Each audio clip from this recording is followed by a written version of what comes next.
Fitzy and Whipper with Kate Ritchie podcast. We are asking the question, how soon did your partner cheat after the big day? I mean, yeah, I know. I mean, you'd like to think that at least when you're walking down the aisle and you're going to spend the rest of your life with each other on paper, everything's at the best possible point it could be. Now, I don't know if you know UFC flyweight fighter, is that right? Flyweight, flyweight. Sports update with Kate Ritchie.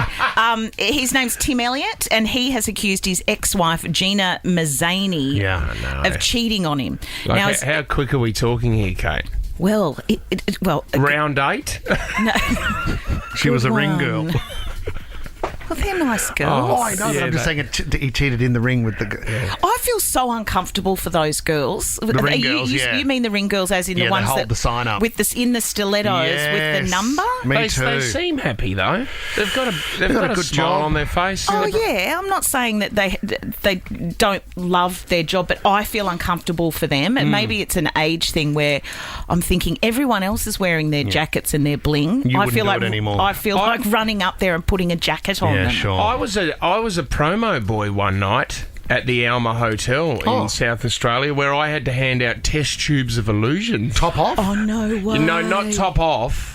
Just I had to fill in for some mate. I was an MC on the night, and he said, "Can you just fill in and be a promo boy for me?" Wow. So me and the girls, we just used to fill up with all the illusions and go out with test tubes. Thanks, Frizy. Yeah, that was a big night. A jug of illusions. I'll get a jug of illusions, guys. Such a great night. You want a fruit tingle with that? Hey, Frizy, thanks, man. Anyway, Tim Elliott, getting back to the story of the cheating, not only has the woman allegedly cheated, it has been with his teammate and best man, Kevin Croom.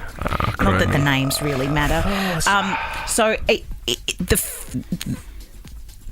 friend? Okay. She cheated. Let me get this right in my head. She cheated on the wedding night, and supposedly the cheating has been throughout their entire relationship. So leading up to the wedding, on the wedding night, she had friends from interstate. This is how the story goes.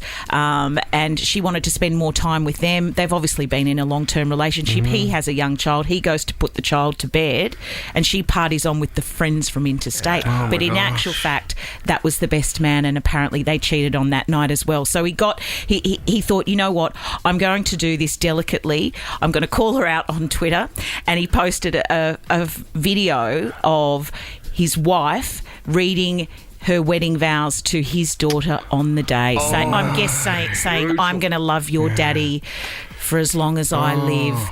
He used the word gross. Okay. How gross is this? Did you have sex on your wedding night? Yes, we did. No, we didn't. Oh, not with you, honey. Then thank God it's a UFC fighter, so he obviously wouldn't overreact. If you feel calm about it. Fairly balanced individuals. The story that I have was we had a friend, and the bride was very nervous. She was running half an hour late to walk down the aisle, Kate.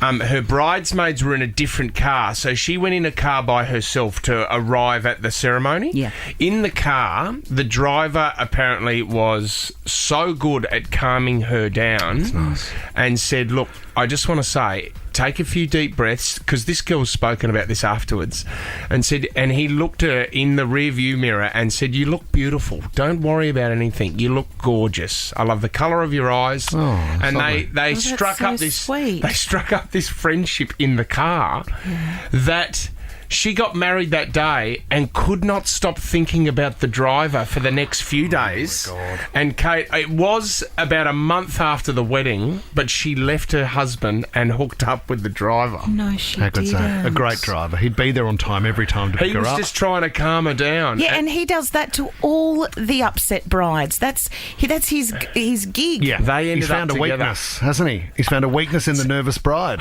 Oh, but you know what? Do you know what that tells me about the relationship or the man that she was about to marry?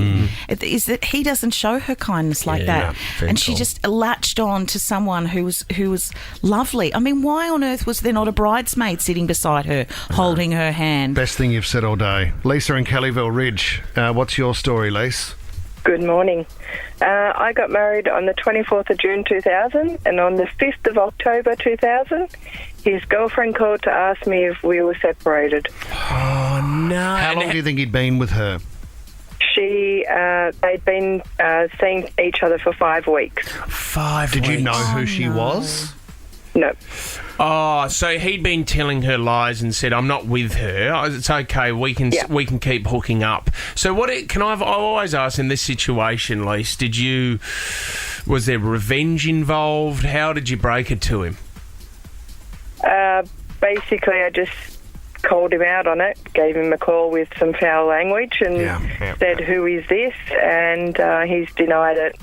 He denies it even to this day. Yeah. God. Lisa, can I ask also, when you look back on sort of that 5 weeks, do you think about his behaviour and go, "Oh no, that's right. Well, it was dodgy." He's currently married and been 20 odd years with a woman he had an affair with before we got married. I was wondering whether this was a habit. Now you can see things clearly now, whether this was something that happened throughout the relationship. Would you want to? Have you ever thought about pulling her aside one day, just anonymously, and just saying to her, "Look, I want to give you the heads up. He's done this to me." No, she knew I existed when they had their first affair. God. Lisa, if this was a current affair doing this story, we'd ask you to recreate that phone call. Do you want to pretend that you've just found out and Fitzy Well, it's can not. be the It's guy? not a current affair. It's an old one. I don't think that's suitable for radio. It's not suitable. Too much colour in the language. We'd have to dump you, I think. Yeah, okay. Are Lisa, you hang married in now, there. Lisa? No, but I do have a loving partner. Oh, there you that's go. good. What's their name? His name's Matthew. Oh, there you go. Maddie You're a and Lisa. lucky man, Matthew. Do you know what, Lisa? I want you to win the $10,000 today. You're in the running for $10,000 a day in May. Awesome. It would change my life. Well done. Tommy, Thanks for sharing. just quickly. Yeah. I reckon there's another strong phone topic in when did you hook up with the driver? Well, A girl that I know got a limo from the grand final one day. And I tell you what, the limo pulled over on the side of the road and it was on. Well, that's not that You juicy. make these stories No, up. I do this not. is just some creepy little fantasy mind of yours. Tom, you know this girl too. We used to work with her. I hooked up with my Uber driver Saturday night. Oh, And see? Pete was a great driver. 30-24-10. Fitzy and Whipper with Kate Ritchie is a Nova podcast. For more great comedy shows like this, head to novapodcast.com.au.